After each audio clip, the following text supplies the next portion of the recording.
Welcome to the first test academy. তোমাদের জন্য আজকে একটা দুর্দান্ত ক্লাস নিয়ে চলে এসেছি, যেটা হচ্ছে আর্মি অগ্নিবীরের যে আমাদের অফিসিয়াল যে পেপারগুলো, স্যাম্পল পেপারগুলো দেওয়া হয়েছে, সেই পেপারগুলোর ম্যাথ একটার পর একটা কিন্তু আমরা বাংলাতে ট্রান্সলেট করে তোমাদের জন্য নিয়ে আসি।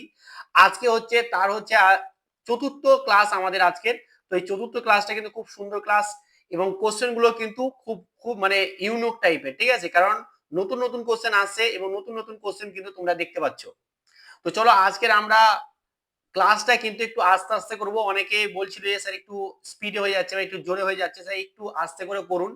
তো ক্লাসটা আমি একটু আজকে আস্তে আস্তে করে করব, ভালো লাগবে দেখবে ক্লাসটা। আজকে ম্যাথের যে প্র্যাকটিস সেট আর্মি অফিসিয়াল পেপারের, সেটা আজকে 4 নম্বর সেট। বাকি সেটগুলো তোমরা অবশ্যই প্লেলিস্ট বানিয়ে দিয়েছি, দেখে নিও। তো চলো আজকের প্রথম কোশ্চেন কি বলছে দেখো। বলছে যে 2000 টাকার উপর 2 বছর মেয়াদি 20% হারে সরল সুদ কত? তাহলে আমাদের সরল সুদ কত হবে দেখে নাও। সরল সুদের ফর্মুলা আমাদের আই সমান হচ্ছে পি আর টি বাই 100। তো আমাদের পি কি? পিটা হচ্ছে আসল, যেখানে যত টাকার উপর বলবে, কত টাকার উপর, 2000 টাকার উপর, সেটাই হচ্ছে, ওটাই হচ্ছে পি। আর মানে পার্সেন্টেজ, কত পার্সেন্ট? 20%। আর সময় হচ্ছে টি, টি হচ্ছে 2 বছর, বাস, বাই 100। এবার গুণ করব, আমাদের অঙ্ক হয়ে যাবে। এই একটা শূন্য, দুটো শূন্য, এই একটা শূন্য, দুটো শূন্য। তাহলে 2 দুগুণা 4, 4 দুগুণা 8, আর বাঁচছে কথা একটা, দুটো শূন্য বাঁচছে। তাহলে আমাদের হয়ে গেল 800, যেটা হচ্ছে অপশন আমাদের ডি হচ্ছে সঠিক অ্যান্সার। সরল সুদ কত হলো? 800 টাকা।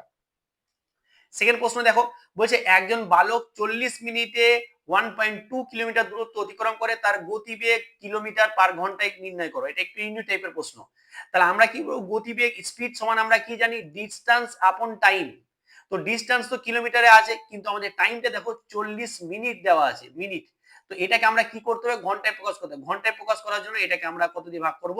60 দিয়ে ভাগ করব। তাহলে আমাদের হয়ে গেল। এইবার দেখো, এটা তো হলো ডিস্টেন্স 1.2। এবার দেখো, যখন মেন ভগ্নাংশ থাকে তার নিচে যখন এরকম একটা ভগ্নাংশ থাকে না, এই নিচেরটা সবসময় উপরে চলে যায়, উপরে চলে যায়, চলে গেল। তা নিচেরটা উপরে চলে গেল। এইবার দেখো ওখানে কথা আছে, দশমিকটা যদি তুলে দিই, উপরে দশমিক তুললে নিচে 10 গুণ হয়, তো নিচে হয়ে গেল। এবার কাটাকুটি করবো, অঙ্ক কিন্তু আমাদের হয়ে যাবে। দেখো এটা 10 দিয়ে 6 10 60। আবার দেখো এটাকে কাটবো 12, 4 দিয়ে কাটবো, 3 4 12, আর 4 10 40। তাহলে আমাদের বাঁচছে কত? 3 6 18, 18 বাই হচ্ছে যে 10। তাহলে এবারে এখানে কি হয়? আমরা সংখ্যাটাকে নিয়ে নিব উপরের। এবারে একের পরে যেহেতু একটা শূন্য, তাই এদিক থেকে এক ঘর পর দশমিক বসবে, মানে এখানে বসবে, মানে 1.8, যেটা হচ্ছে আমাদের অপশন বি হচ্ছে সঠিক অ্যান্সার। বলছে একটি ত্রিভুজের পরিসীমা নির্ণয় করো। দেখো কোন একটা ত্রিভুজ, এই হচ্ছে একটা ত্রিভুজ, এর একটা ত্রিভুজ, এর যে পরিসীমা আমাদের, চলো ত্রিভুজ একটু ভালো করে এখানে, এই হচ্ছে একটা ত্রিভুজ, ঠিক আছে? এই হচ্ছে আমাদের একটা ত্রিভুজ। তো ত্রিভুজের পরিসীমা নিয়মটা কি? যে কোনো জ্যামিতিক চিত্রে একটা কথা মাথায় রাখো, যে কোনো জ্যামিতিক চিত্রে পরিসীমা মানে হচ্ছে যতগুলো বাহু বলে দেওয়া থাকবে সেই বাহুগুলোর যোগফল।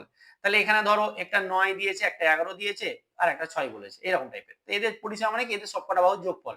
তো সবকটা বাহুর যোগফল দেখো 11 আর 9 20 আর 6 26, তাহলে 26 সেমি হয়ে যাবে, যেটা হচ্ছে সি অ্যান্সার।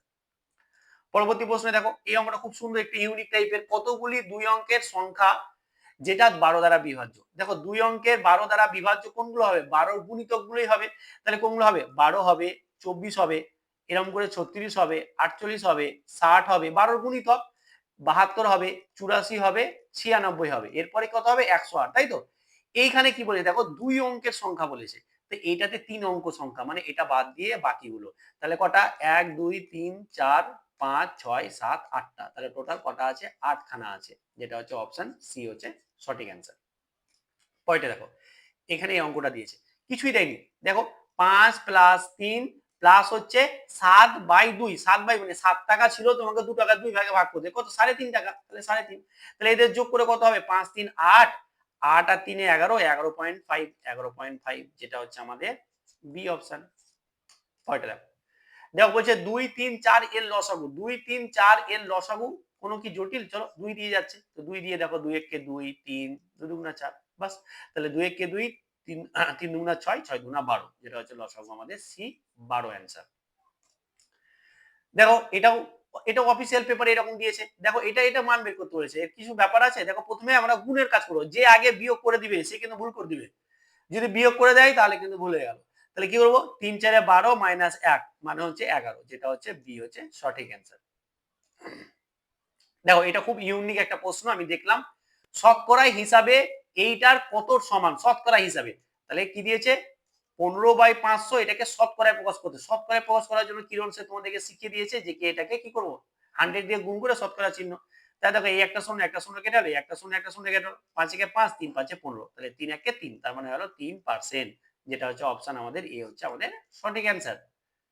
9 দাগের অঙ্কটা দেখো, বলছে বৃষ্টির দিনে 50 জন ছাত্রছাত্রীর একটি ক্লাসে 30% উপস্থিতি ছিল, ক্লাসের অনুপস্থিতি ছাত্রীর সংখ্যা কত? অনুপস্থিতি মানে ছাত্রী ছিল না, এরকম। দেখো আমাদের যদি টোটালটা সবসময় টোটাল হবে 100%, কি বললাম সবসময় টোটাল হবে 100%, তাহলে 100% এর মধ্যে 30% চলে এসেছে, তাহলে কত পার্সেন্ট আসেনি? 70% আসেনি। তাহলে আমাকে বের করতে হবে যতজন আছে মোট এর 70%, এর কত পার্সেন্ট? 70%, মানে 70/100। তাহলে এই একটা শূন্য দুটো শূন্য, এই উপরে একটা আর এই উপরে একটা দুটো, তাহলে 5 7 35, তাহলে 35%, মানে সরি 50 জনের মধ্যে 35 জন ছাত্রছাত্রী স্কুলে আসেনি, যেটা হচ্ছে আমাদের অপশন ডি হচ্ছে সঠিক অ্যান্সার। পরে 10 এটা দেখো, বলছে একটা ঘরে দৈর্ঘ্য বলে দিয়েছে, প্রস্থ বলে দিয়েছে, তাহলে দৈর্ঘ্য এবং প্রস্থের অনুপাত চেয়েছে। খুব সুন্দর অঙ্ক কিন্তু একদম, ঠিক আছে, সমস্ত নতুন নতুন অঙ্ক কিন্তু প্রতিটা সেটে আছে, অনুপাত চেয়েছে। তাহলে দেখো এই অনুপাতটা আমরা কি করব, ভেঙে দিতে পারি। দেখো 3 5 এ 15 আর এখানে 5 2 10, তাহলে 3:2, এটাই হবে সঠিক অ্যান্সার। এখানে যদি তোমাদের 2:3 করে দাও কেউ, আর যদি এখানে অপশনে থাকতো, অপশনে ছিল না, যেরকম অপশন ছিল সেরকমই নিয়ে এসেছি, কিন্তু যদি থাকতো তাহলে কিন্তু ভুল হয়ে যেত। এটাই হবে অ্যান্সার 3:2, যেটা হচ্ছে এই অপশন সঠিক অ্যান্সার। পরেরটা দেখো, এইটা একটা দারুণ অঙ্ক, এটা দারুণ একটা অঙ্ক। দেখো 2:2.5 আর 1.5 এর অনুপাত চেয়েছে, অনুপাত। দেখো যখন দশমিকের পরে এক ঘর আছে, এদিকেও দশমিকের পরে সবসময় আমরা এদিকে গুনবো, ঠিক আছে, সবসময় এদিকে গুনবো। তাই দশমিকের পরে কয় ঘর আছে? এক ঘর, এখানেও দশমিকের পরে এক ঘর আছে, তো তুমি দশমিক সরিয়ে দাও, তার মানে 25:15 হয়ে যাবে। 5 দিয়ে কাটছে দেখো, 5 5 এ 25, 3 5 এ 15, তাহলে এদিকে থাকলো 5 আর এদিকে থাকলো 3, মানে 5:3, যেটা হচ্ছে আমাদের সি অপশন সঠিক অ্যান্সার। পরেরটা দেখো, বলছে কোন সংখ্যার সাথে 15 যোগ করলে যোগফল 69 হয়, তাহলে সংখ্যাটি কত? কোন সংখ্যার সাথে, তাহলে কোন একটা সংখ্যার সাথে আমি এত যোগ করব দিয়ে 69 পাবো, তাহলে কি করব 69 থেকে যদি আমি 15টা বিয়োগ করে দিই তাহলে তো সেই সংখ্যাটা পেয়ে যাবো। তাহলে 69 থেকে 15 বাদ দিলে হচ্ছে আমাদের কত? 54 হচ্ছে। 54 সঙ্গে যদি তুমি 15 যোগ করো তাহলে কিন্তু 69 পেয়ে যাবে, তাহলে এটা হয়ে যাবে 54, ডি অপশন। এইরকমই প্রশ্ন আমি কি করবো বলো, অনেকে বললেন স্যার এত সহজ সহজ প্রশ্ন কিছু করার নেই। এটা হচ্ছে একটা প্র্যাকটিসের, তোমাদের যেটা আমাদের যে অফিসিয়াল পেপার যেগুলো দিয়েছে সেগুলোকেই আমি নিয়ে এসে ট্রান্সলেট করে।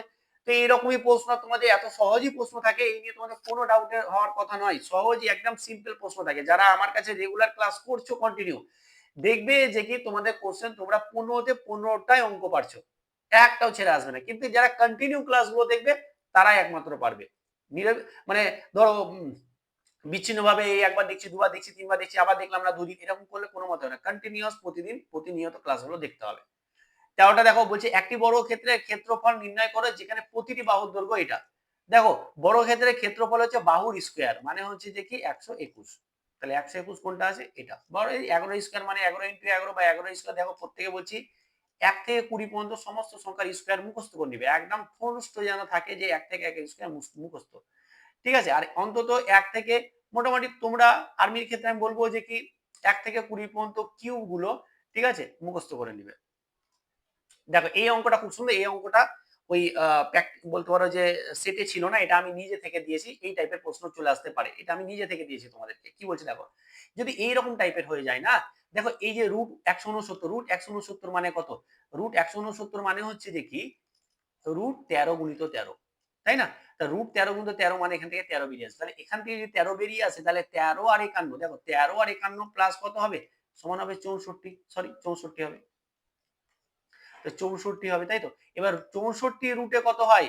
√64 মানে আমরা জানি 8 × 8 মানে কত বেরিয়ে আসবে? 8 বেরিয়ে আসবে। তাহলে এখান থেকে কত এলো? এই যে 54, এটা হয়ে গেল 8 বেরিয়ে এলো, তাহলে এখানে এবার 8 যোগ হবে, তাহলে কত দাঁড়াচ্ছে? 248 যোগ 8, তার মানে এটা কত হয়ে যাচ্ছে? 200 আমাদের, সরি আমাদের কত হয়ে যাচ্ছে? 256। তো √256 মানে হচ্ছে 16 × 16, আর 16 × 16 মানে একটা 16 বেরিয়ে আসবে, যেটা হচ্ছে আমাদের অপশন এ হচ্ছে সঠিক অ্যান্সার। এই টাইপের প্রশ্ন নিয়ে আসলাম যাতে তোমাদের ডাউট না খেয়ে যাও যে স্যার এরকম টাইপের প্রশ্ন চলে এসেছে, স্যার করে করে করে দেয়নি, স্যার ভুলে গেছি, এরকম হবে না। বলছে অমিত এবং অমিতার মধ্যে 10টি চকলেট যথাক্রমে এই অনুপাতে ভাগ করে দেওয়া হলো, তাহলে বলছে যে অমিত কটি চকলেট পেল, তাহলে চকলেটের অনুপাত কত? 2:3। এখন টোটাল চকলেট কত? 10টা। তো টোটাল কি বলি আমরা? দেখো এটার দুটো যোগফলটাই টোটাল কত? 5, কিন্তু 5 নয়। কত বলে দিয়েছে? 10। তাহলে এটার কত গুণ? এটার হচ্ছে যে কি আমাদের 2 গুণ।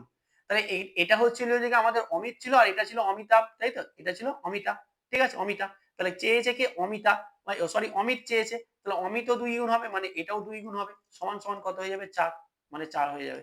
তাহলে 4 টা যদি অমিত পেয়ে গেল, তাহলে অমিতার কত হবে? 6 টা হবে। সেটাও প্রশ্ন আসতে পারত। তো সেভাবে তুমি করে নিতে পারতে। তো এই ছিল তোমাদের 15টা কোশ্চেন। বিশাল টাফ কোনো কিছু না, ইজি ইজি প্রশ্ন থাকছে। অতএব আমি আজকে কিন্তু আস্তে আস্তে করলাম, এবং প্রত্যেকে বলবো যে তোমরা এক কাজ করবে, আজকে একটু কমেন্টে জানাবে যে অনেকে বলছে যে চ্যাপ্টার ভিত্তিক স্যার এরকম ক্লাস নিয়ে আসুন, যেরকম লাভ ক্ষতি আমি নিয়ে এসেছিলাম। তো তোমরা একটু কমেন্টে জানাবে যে তোমরা কোন চ্যাপ্টারটা চাইছো তোমরা, মানে বলতে পারো যে 15টা কোশ্চেন বা 20টা কোশ্চেন নিয়ে আসবো, যে চ্যাপ্টারটা যা কোশ্চেন আসতে হয়, যত টাইপ, সমস্ত টাইপের কোশ্চেন একটা চ্যাপ্টারে নিয়ে চলে আসবো। সে সেটা তোমরা যদি চাইছো তাহলে কমেন্ট করে আমাকে জানাবে যে স্যার এই চ্যাপ্টারটা নিয়ে আসুন, আমি তাহলে ওই চ্যাপ্টারটা নিয়ে আসবো। আর এগুলো হচ্ছে সমস্ত কোশ্চেন গুলোই কিন্তু, একটা কোশ্চেন বাদে সমস্ত কোশ্চেন গুলোই কিন্তু আমাদের ওই আমাদের যে অফিসিয়াল পেপার গুলো দেওয়া যায় সেই পেপার গুলো থেকেই কিন্তু নেওয়া হয়েছে। তো চলো আজকে এখানে, ক্লাসটা কেমন ছিল অবশ্যই কমেন্ট করে জানাবে। চলো আজকে এখানে, থ্যাংক ইউ সো মাচ।